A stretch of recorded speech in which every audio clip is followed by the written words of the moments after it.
My name is Lindsay Bollinger, and this is my History 1010 World Problems Final. So the first learning objective is to explain how historical and/or philosophical investigation of human experience reveals multiple views of the human condition. So what exactly is the human condition, one might ask?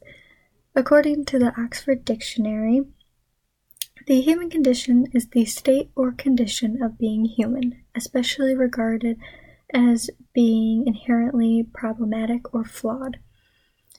So now, when looking at the human condition, it could take someone a long time to really know what exactly is the human condition.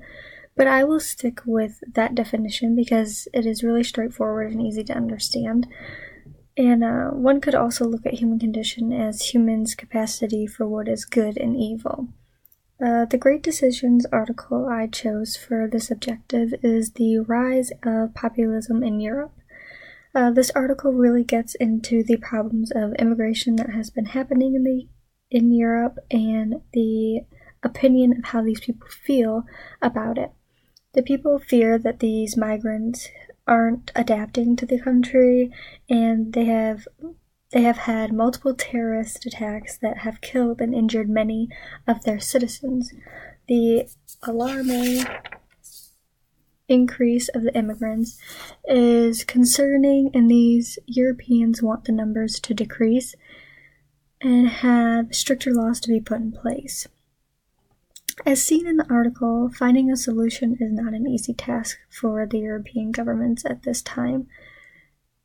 Now, when I think of the human condition, I look at that question of humans are good or evil. Humans over the years can be seen as both good and evil, I think. Humans have competitive, selfish, and aggressive behaviors because we have instincts that make us fight and compete for food, shelter, and territory.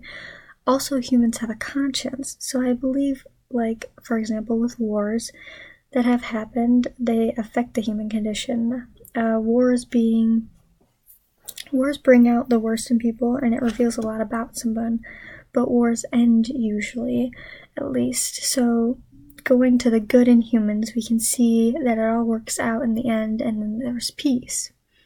So humans make mistakes, and they are flawed, but I believe humans are both good and evil. So the second learning objective is to describe international problems, achievements, and aspirations of the United States and other nations and cultures. So achievements are something that was done successfully, but it could also imply unsuccessful tasks that have happened, and aspirations are just goals. So the Great Decisions article I chose was Refugees and Global Migration. This article talks about the problems with migration that countries all over the world are facing. It talks a lot about why migrants leave their home country, where they come from, differences between refugees and asylum seekers, and ways to help solve these problems. This topic of immigration has been a very known topic, especially since President Trump's election in 2016. There are many illegal immigrants living in the United States, and it has become a huge crisis, especially because these illegals are harming and killing American natives. Since the election, the two parties have had a problem in being able to work together, so this problem has yet to be completely solved. But people in government need to realize that the life of all Americans are in their hands, so they need to find a way to work some deal out to be able to protect our lives.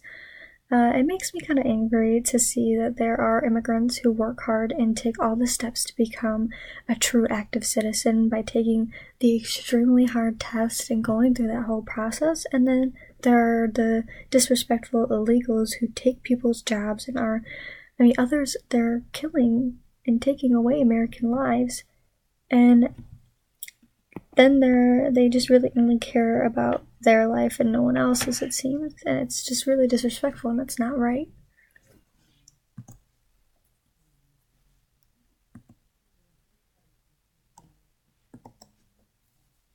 So the third learning objective is to evaluate the effects of global, international, interconnectedness on individuals, communities, businesses, and societies. Interconnectedness can be defined as the state of being connected with each other from the Oxford Dictionary. I will use the Great Decisions article, Decoding U.S. and China Trade. This discusses the trade war between America and China. After reading the article, China's trade with the United States seems to be doing more harm than good. China is seen as the world's #1 economy in gross domestic product, or GDP. However, these numbers are false. American net private wealth and national wealth were far greater than that of China's in 2017. This same concept goes for trade. China seems larger than it actually is. Now, after America learned China was stealing our jobs, we hit them with tariffs, which only hurt us. So I decided to use Facebook as the global topic. So Mark Zuckerberg himself said that Facebook is the largest growing global media, and it shows the world to be more open, or allows the world to be more open and connected. However, at the beginning, Mark didn't realize the true effect of such a big social media site can have. They were tracking users' private information, like where they shop, to have ads pop up on their feed to help businesses make more money. And because of Facebook, there were protests that were organized around the world, and many people got injured and hurt, and this was all because of fake news that Facebook wasn't monitoring.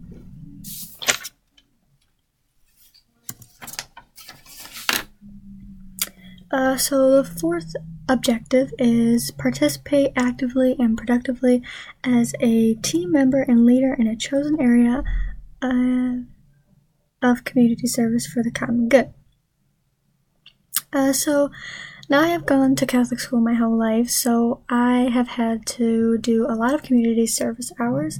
I still participate at my church. I was an altar server for 8 years there, and now I help out wherever, like at Fish Fries or making the crosses for Palm Sunday. On my own time, I have volunteered at soup kitchens and at the Lennon Pregnancy Center, which is a non-profit organization that helps young pregnant women with getting like formula and clothes and diapers if they don't have the means to do so, and they also try to help these young women get jobs so they can support their family. The fifth and final learning objective is develop a value for responsible citizenship and civic engagement. So according to the Oxford Dictionary, civic engagement can be defined as working to make a difference in the civic life of our communities and developing the combination of knowledge, skills, values, and motivation to make that difference. So this could be a volunteer in a community or doing service learning, like making a community better through both political and non-political means. So this could be like doing soup kitchens, helping the poor, picking up trash to help the environment and help preserve life, stuff like that. So this civic engagement is vital for a community, I feel, and people should be actively participating in their community to make it a better place, and to make the world a better place. And doing volunteer work will help to be a better citizen as well. Like, another important factor to be a responsible citizen is to go out and vote and to know what is going on in the world so you can be better educated and know who to vote for and stuff like that. So to be active so one can be proud to be doing good and to know the value of being a citizen of the United States of America. So this is my bibliography, and thank you.